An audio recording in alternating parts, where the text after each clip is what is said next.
नमस्कार।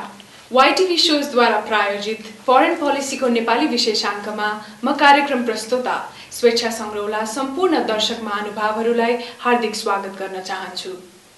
आजको यस भूमण्डलीकरणको युगमा एक देशमा भएको आर्थिक, सामाजिक तथा राजनीतिक परिवर्तनबाट अर्को राष्ट्रमा प्रभाव हुनु भनेको स्वाभाविक नै मानिन्छ। मैत्रीपूर्ण सम्बन्ध राखेर राष्ट्रिय हितका लागि अग्रसर रहनु नै आजको युगमा विदेश नीति अथवा फरेन पोलिसीको मर्म मानिन्छ। आज यही सेरोफेरोमा नेपाल भारत कूटनैतिक सम्बन्धका बारेमा हामी चर्चा गर्नेछौँ र आज हामीसँग हुनुहुन्छ माननीय सभासदज्यू महेन्द्र यादव। उहाँ नेपाल भारत युवा मैत्री संघका केन्द्रीय अध्यक्ष हुनुहुन्छ र नेपाली कांग्रेसका केन्द्रीय सदस्य पनि हुनुहुन्छ। उहाँलाई म यस कार्यक्रममा स्वागत गर्न चाहन्छु। कार्यक्रममा स्वागत छ माननीय सभासदज्यू। धन्यवाद। सर्वप्रथम त यस नवनिर्वाचित संविधान सभामा यस्तो गरिमामय पदमा हुनुहुन्छ, त्यसको लागि अब आउने दिनका लागि तपाईको कार्यभारका लागि हामी शुभेच्छा प्रदान गर्न चाहन्छौँ। धन्यवाद।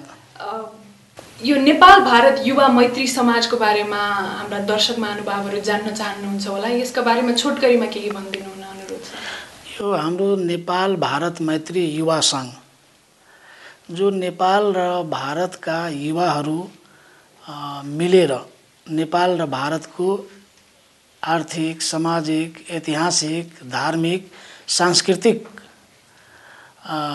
लाई बलियो पार्ने र दुई देशको युवाहरूलाई कसरी एक आपसमा समन्वय गर्दै गुड अन्डरस्ट्यान्डिङ राखेर दुई देश, जो हामी छिमेकी देश छौँ भारत र नेपाल, त्यो दुई देशको समृद्धि कसरी गर्ने, यहाँका युवाहरू कसरी सिपमा र रोजगारमा सम्पन्न हुने, त्यस्तै भारतका टेक्नोलोजीहरूदेखि लिएर हामी कसरी सिक्न सक्छौँ, हाम्रोबाट भारतीय युवाहरूले कसरी सिक्न सक्छ, यहाँका युवाहरूको प्रब्लम र भारतका युवाहरूको प्रब्लमको बारेमा सेयर गरेर कसरी समाधान निकाल्ने र दुई देशका युवाहरू दुई देशकै हितमा कसरी राम्रो तरिकाले सोचेर दुई देशका जनतालाई, दुई देशलाई समृद्धि तुल्याउने, त्यो हाम्रो उद्देश्य हो।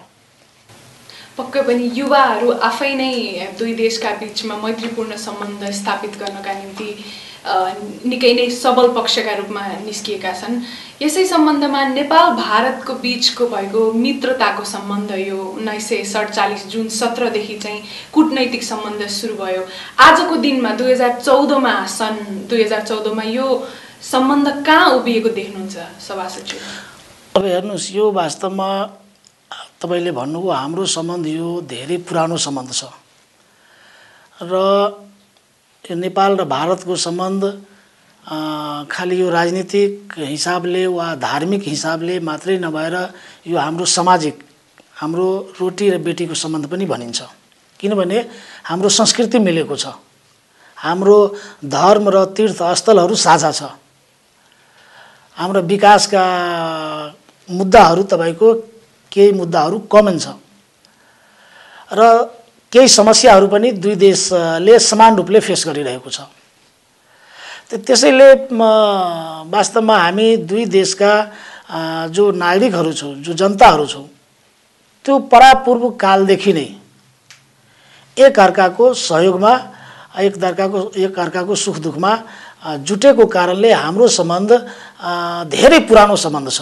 यो मलाई लाग्छ विश्वमा यस्ता सम्बन्ध दुई मुलुकको बीचमा छैन भन्दा पनि हुन्छ र मलाई लाग्छ यो राजनीतिक हिसाबले पनि भारतीय स्वतन्त्रता सङ्ग्रामदेखि लिएर राजनीतिक रूपमा तपाईको नेताको बीचमा, पार्टीको बीचमा, व्यापारीको बीचमा, किसानको बीचमा, युवाको बीचमा हुँदाहुँदै अहिले हाम्रो सम्बन्ध वास्तवमा भन्ने हो भने परिपक्व अवस्थामा अब यहाँका युवाहरू र त्यहाँका युवाहरूले पनि हामी दुई देशका युवा छौँ, जनता छौँ, तर हाम्रो समस्या एउटै हो र कसरी हामीले दुईटै युवाहरू समृद्धितर्फ जाने, रोजगारीमा जाने, सिपबाट कसरी तपाईको सिप सिक्ने, त्यो हिसाबमा मैले हेर्दाखेरि दिन प्रतिदिन नेपाल र भारतका सम्बन्धमा घनीभूत भइरहेको छ, बलियो भइरहेको छ र यो आगामी दिनमा अझ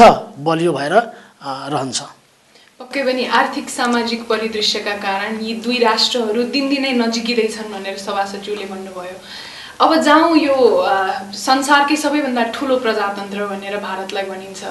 अहिले भएको हालसालै भएको चुनावमा अन्तर्राष्ट्रिय ध्यान आकर्षण भएको छ। पक्कै पनि नेपाल सरकार र नेपाली जनताको पनि यसमा चासो भएको छ। यो वैदेशिक नीति फरेन पोलिसी भनेको विषय नै यस्तो एक राष्ट्रमा भइरहेको अवस्थाले गर्दाखेरि अर्को राष्ट्र चाहिँ अप्रभावित रहन सक्दैन। भारतीय चुनावले नेपालमा के कस्तो असर पार्ने सम्भावना देख्नुहुन्छ सभासदज्यू? अब हेर्नुहोस्, यो एक त हामी छिमेकी छौँ, खुला बोर्डर छ।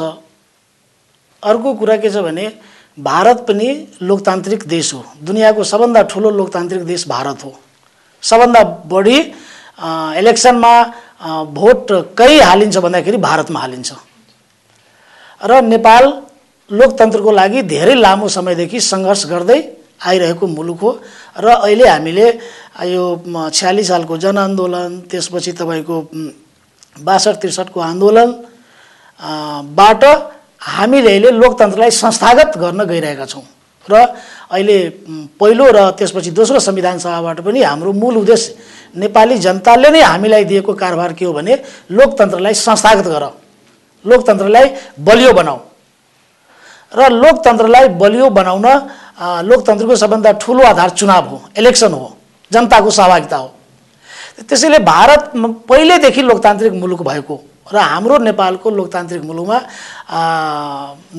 लोकतान्त्रिक सङ्घर्षमा भारतीय जनताको पनि सहयोग कि नेपाल पनि लोकतान्त्रिक बाटोमा अग्रसर होस्, उहाँहरूको जुन चाहना थियो। त्यसैले दुईटै मुलुक लोकतान्त्रिक मुलुक भएको कारणले भारतमा भएको चुनाव हाम्रो लागि एउटा प्रेरणाको पनि, हाम्रो लागि एउटा सिक्ने पनि र जान्ने पनि त्यो नेपालीहरूको एउटा मौका पनि हो। र त्यसैले त्यो चुनावले हामी कहाँ असर नपार्ने कुरै छैन। तपाईलाई थाहा छ, यो मलाई लाग्छ चुनावभरि मान्छेले नेपालको टिभीमै नेपालका समाचार त हेर्थ्यो, तर बीचबीचमा तपाईँको आज तक र यो स्टार न्युजहरू लाएर के छ पोजिसन त, कस्तो त्यहाँ भइरहेको छ। किनभने भोलि भर्खर हामीले पनि इलेक्सन सकाएका छौँ। त्यसैले त्यो भारत पुरानो लोकतान्त्रिक पार्टी भएको, त्यहाँ 16 चोटि लोकसभाको चुनाव भइसकेको कारणले यसले त्यहाँबाट के भइरहेको छ त्यो जान्ने उत्सुकता पनि नेपालीहरूमा थियो र छ पनि। त्यही भएर त्यसले विभिन्न सेक्टरमा पोजिटिभ सकारात्मक प्रभाव नै हामीलाई दिन्छ र परेको पनि छ। बजारमा भएका केही हल्लाहरू निकै नै रमाइला छन्। यी हल्लाहरू म सभासदज्यूलाई सुनाउन चाहन्छु। यो मेरो व्यक्तिगत धारणा हो नि, यो मैले सुनेको कुरा। नरेन्द्र मोदीको सरकार भारतमा आयो भने नेपाली राजनीतिमा आमूल परिवर्तन आउनेछ र काहीँ न काहीँ राजतन्त्र नै फर्किने हो कि भन्ने जस्ता हल्लाहरू पनि बजारमा निकै सुनिन्छन्। सरको धारणा के छ यस सम्बन्धमा? यो टोटल हल्ला मात्रै हो, यो निराधार हो। नेपालको सम्बन्ध भारतसँग छ। यो दुई मुलुकको सरकार र जनता बीचको सम्बन्ध हो। त्यसैले सरकारमा कुन पार्टी आउँछ र कुन पार्टी जान्छ त्योसँग सम्बन्धमा कुनै असर गर्दैन। र खास गरेर भारतको पनि फरेन पोलिसी जो तपाईँको पार्टीको आधारमा निर्धारित हुँदैन, त्यहाँ समग्र पार्टी भनौँ वा तपाईँको समग्र जनता भनौँ वा सरकारको कारणले त्यहाँ त अझ भारतमा त तपाईँको विदेश पोलिसी सरकार भन्दा पनि तपाईँको एक्सपर्टिजहरूले निर्धारण गरेको कारणले मलाई लाग्छ मोदीजी आउँदैमा वा राहुलजी आउँदैमा र मनमोहनजी जाँदैमा त्यो सम्बन्धमा केही तलमाथि हुन्छ भन्ने मलाई विश्वास छैन र हुँदा पनि हुँदैन। र बजारमा अब नेपालमा एउटा जमात नै छ जसले तपाईँको आफ्नो अनुकूलको हल्ला फिजाउँछ। अब त्यो जो राजतन्त्रवादी छ यहाँ वा जो राजावादी छ त्यसले आफ्नो पक्षमा यहाँ जनमत बनाउनको लागि, वातावरण बनाउनको लागि तपाईँको ल मोदीजी आयो भने सजिलो हुन्छ भनेर आफूतिर जनतालाई आकर्षित गर्नका लागि त्यस्तो निराधार हल्ला फिजाएको हो। त्यसमा कुनै सत्यता छैन। पक्कै पनि निकै प्रश्न बनाइदिनु भयो सभासदज्यूले। चुनावकै सेरोफेरोमा कुरा गर्दाखेरि उत्तर प्रदेशमा भएको मतदानको क्रममा नेपाल भारतको सिमाना 2 दिनका लागि बन्द गरियो र काकरभिट्टामा भएको नेपाल प्रहरीले भनेअनुसार बिहान 7 बजेदेखि बेलुका 7 बजेसम्म लगभग 20,000 मान्छेको आवत जावत भइरहन्छ र यो 2 दिनमा बन्द भएकोले पनि नेपालमा जनजीवन प्रभावित भएको जुन आएको छ यसले कहीँ न कहीँ नेपाल अलि बढी नै परनिर्भर भएको हो कि जस्तो लाग्ने कुनै आधार छ कि छैन?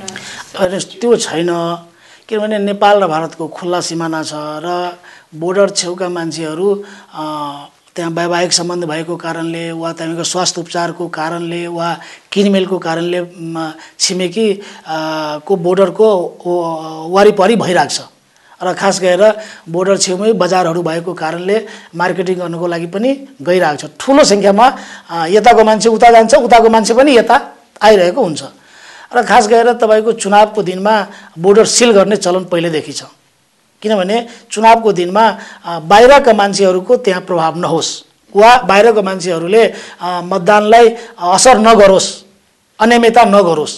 त्यो चलन त हामी कहाँ पनि छ नि, हामी कहाँ पनि 3-4 चरणमा चुनाव हुँदाखेरि नि जुन जिल्लामा चुनाव भइरहेको हुन्छ अर्को जिल्लाको बोर्डर यहाँ सिल हुन्छ, अर्को जिल्लाको मान्छेलाई जान दिँदैन, त्यो त चलनै हो नि। त्यसैले के छ भने भारत र यो भारतको युपी र बिहारमा तपाईँको चुनाव भइरहँदाखेरि त्योसँग सम्बन्धित तपाईँको बोर्डर तपाईँको काकरभिट्टा साइडको लिनुहोस् वा भैरवाई साइडको लिनुहोस् वा बोर्डर जनकपुर साइडकै लिनुहोस् वा वीरगन्जकै लिनुहोस्, त्यो स्वाभाविक रूपले बन्द गर्छ र त्यसमा हामी नेपालीलाई खुसी पनि हुन्छ, किनभने तपाईँ आफ्नो देशको फैसला तपाईँ आफै गर्नुहोस्, हाम्रो त्यसमा कुनै संलग्नता छैन। हामी तपाईँलाई बोर्डर छिरेर वा त्यस्तो कुनै काम गरेर हामी सहयोग गर्दैनौँ।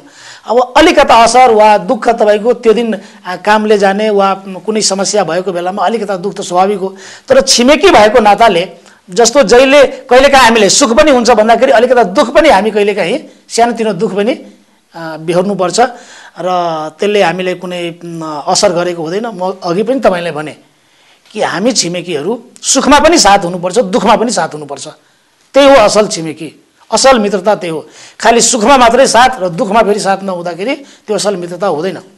त्यसैले हाम्रो सम्बन्ध अझ जनताको बिचमा भएको कारणले एकअर्काको चाहे चुनावको बेला होस् चाहे बोर्डर छेउमा भारतमै आगलागी भयो भने नेपालको दमकलहरू नेपालको जनता गएर पानी राखेर निभाउने वा नेपालमै बोर्डरमा त्यस्तो केही भयो भने उताका आएर निभाउने, यो हाम्रो सुख र दुःखमा पनि हामीले एकअर्काको सहयोगी भएर जानुपर्छ र थोरै अब 1 दिनको लागि 2 दिनको लागि जुन सामान्य मार्का पर्छ त्यो ठुलो मार्का होइन। पक्कै पनि सभासदज्यू, अब लागौँ पूर्वाधार विकासमा नेपाल भारत सम्बन्धले पुर्याएको टेवा बारेमा।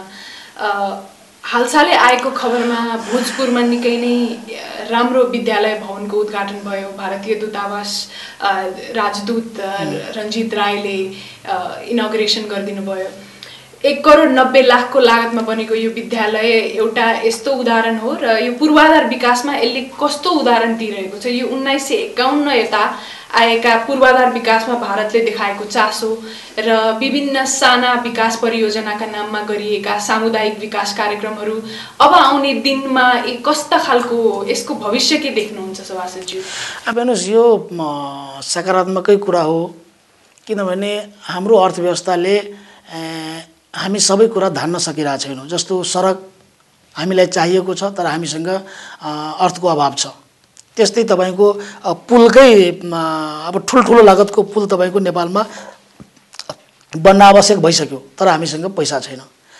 त्यस्तै स्कुलकै कलेजकै कुराहरू र हामीले अन्य दात्री राष्ट्रहरू अब युरोपियनहरू अमेरिकनहरू चाइनिजहरूसँग पनि हामीले बेला बेलामा उहाँहरूले पनि हाम्रो विभिन्न परियोजनाहरूमा सहयोग गरेर हामीलाई सहयोग गरिरहेको हुन्छ र भारतले अहिले खास गरेर शिक्षामा स्वास्थ्यमा र सडकमा ठुलो लगानी नेपाली जनताको समस्यालाई देखेर गरिरहेको छ। तपाईँले अस्ति भोजपुरको भन्नुभयो, लगभग 2 दर्जनभन्दा बढी 3 दर्जन जति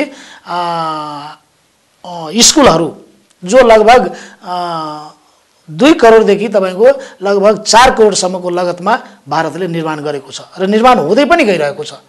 म आफ्नै जनकपुरमा मेरै निर्वाचन क्षेत्रमा लगभग 4.25 करोडको लगतमा निर्माण भइरहेको छ। त्यस्तै तपाईको सर्लाहीमा भएको छ, त्यस्तै पश्चिममा भएको छ, त्यस्तै पूर्वमा भएको छ। खानेपानी सेक्टरमा पनि अस्ति तपाईले थाहा पाउनुभयो सोलुखम्बुमा हाम्रो महामहिम हाम्रो सुदजी जानुभएको थियो खानेपानीको शिलान्यास गर्न। त्यस्तै अस्ति भोजपुरमा जुम्लामा पनि। त्यसैले देशभरि भारतीय मित्रले र भारतीय सरकारले नेपालीहरूको समस्या परेको सेक्टरमा क्षेत्रमा सहयोगहरू भइरहेको छ। जस्तो अहिले तपाईको हुलाकी राजमार्ग जो लगभग 1400-1500 किलोमिटर तपाईको पूर्वदेखि पश्चिमसम्म भन्दाखेरि झापादेखि कञ्चनपुरसम्म त्यो हुलाकी राजमार्ग गइरहेको छ। त्यसमा उसले अब एक्ज्याक्ट त म भन्न सक्दिनँ यति 1000 करोडको छ, तर त्यहाँ उसको लगानी भइरहेको छ। त्यस्तै तपाईको अहिले जनकपुरदेखि यो बर्दिवासम्मको ब्रोडगेज बनाइरहेको छ। त्यस्तै तपाईको अहिले जोगबनीदेखि विराटनगरसम्म यो ट्रेनहरू ल्याइरहेको छ। अहिले वीर अस्पतालकै तपाईको यस्तो राम्रो मोडिफिकेसन गरेको छ। त्यस्तै फेरि अहिले यो वीर अस्पतालको छेउमै अर्कै अहिले अस्पतालै निर्माण भएको छ।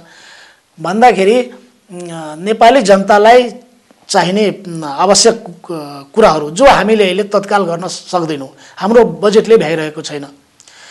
असल मित्रको असल छिमेकीको पैसा नै त्यही हो। हामीलाई जे कुराको आवश्यकता छ अहिले हामीलाई पैसा छैन अनि कुनै मित्रले आएर हामीलाई सहयोग गरेर बनाइरहेको छ भन्दाखेरि त्यो पोजिटिभ कुरा हो कि कुनै बेलामा नेपालसँग अथाह पैसा होला। यदि नेपालको जलस्रोतले उचित रूपमा विकास पायो भने, निकास पायो भने र जस्तो अहिले नेपालमा 83,000 मेगावाटको क्षमता छ जलस्रोत बनाउने, हाइड्रो पावर बनाउने। हामीले अहिले युपी र बिहारलाई 25,000 मेगावाट चाहिएको छ।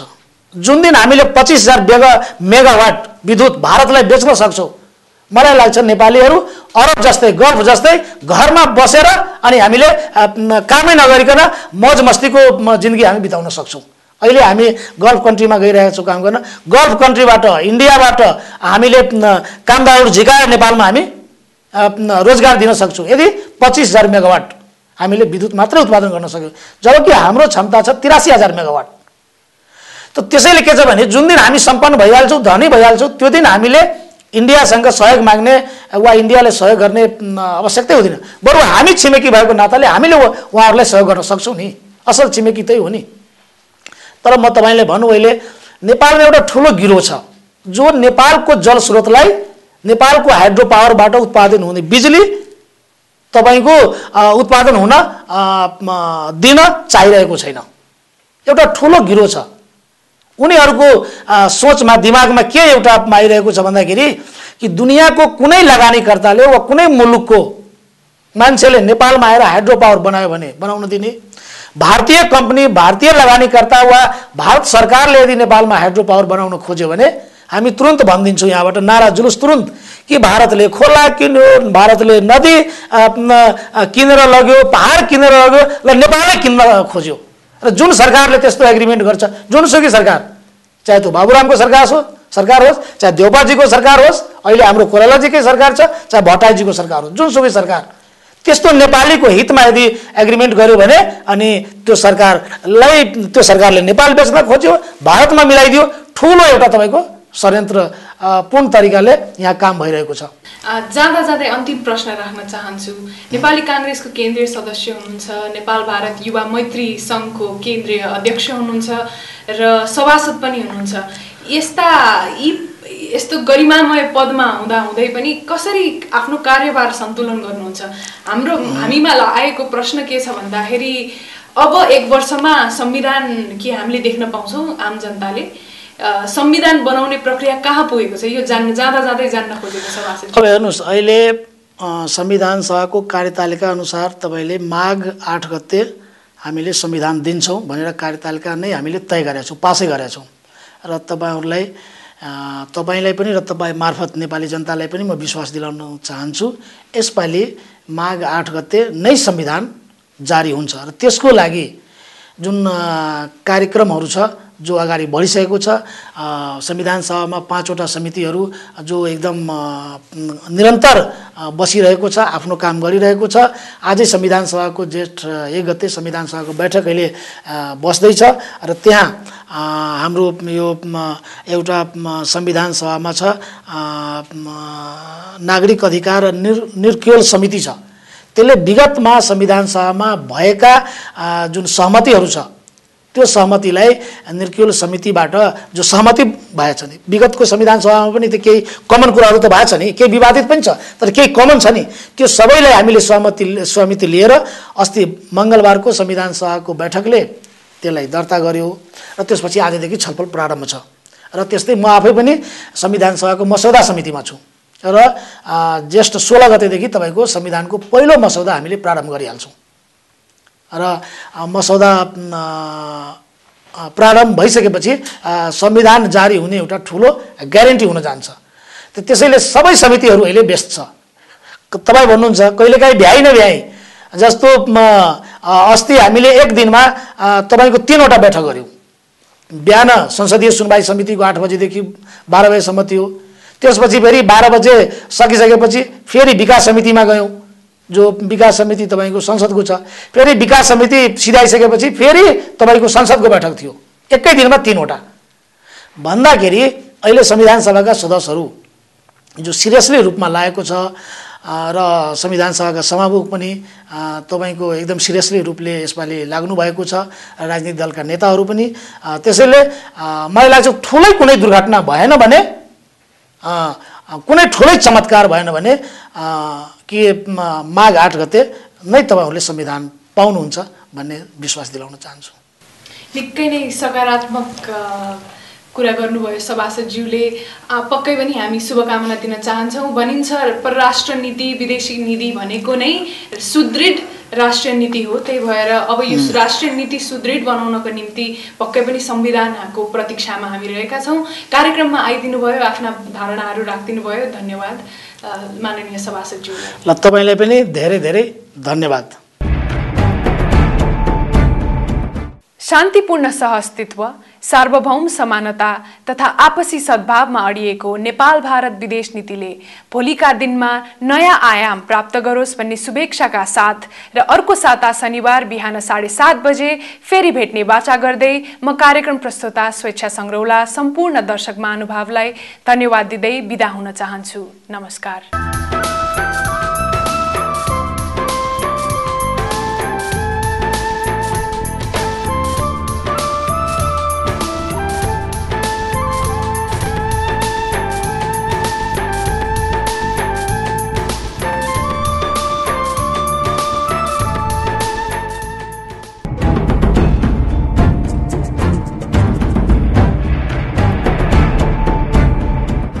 19 वर्षभन्दा कम उमेरका किशोरीहरूले गर्भधारण नगर्नु राम्रो, किनभने 19 वर्षभन्दा कम उमेरमा गर्भधारण गरेमा त्यसबाट विभिन्न किसिमका शारीरिक तथा मानसिक जटिलताहरू उत्पन्न हुन सक्छन्। लिङ्ग पहिचानको आधारमा गर्भपतन सेवा गर्नु वा बलपूर्वक गर्भपतन सेवा प्रदान गर्नु कानुनी रूपमा अपराध हो।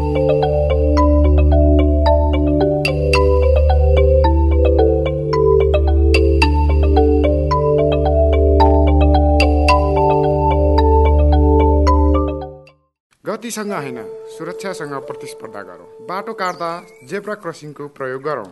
गाडी चालकहरूले पैदल यात्रीलाई प्राथमिकता दिउँ। रातो बत्ती बलेको बेला बाटो काट्ने गरौँ। जथाभावी बाटो काटेर दुर्घटनाको समाचार नबनौँ। आकाशे पुल प्रयोग गरी सभ्य नागरिकको परिचय दिउँ। दमकल एम्बुलेन्सलाई प्राथमिकता दिउँ। पैदल यात्रीले फुटपाथको प्रयोग गरौँ। ट्राफिक चिन्हको जानकारी हासिल गरौँ। गाडीमा झुन्डिएर यात्रा नगरौँ। अरूलाई बाधा पुग्ने गरी सवारी पार्क नगरौँ। मादक पदार्थ सेवन गरी सवारी नचलाऊ। सवारी चलाउँदा मोबाइलको प्रयोग नगरौँ। सवारी चलाउँदा अनिवार्य सिट बेल्टको प्रयोग गरौँ। साइरनवाला गाडीलाई प्राथमिकता दिउँ। ट्राफिक नियम पालना गरौँ।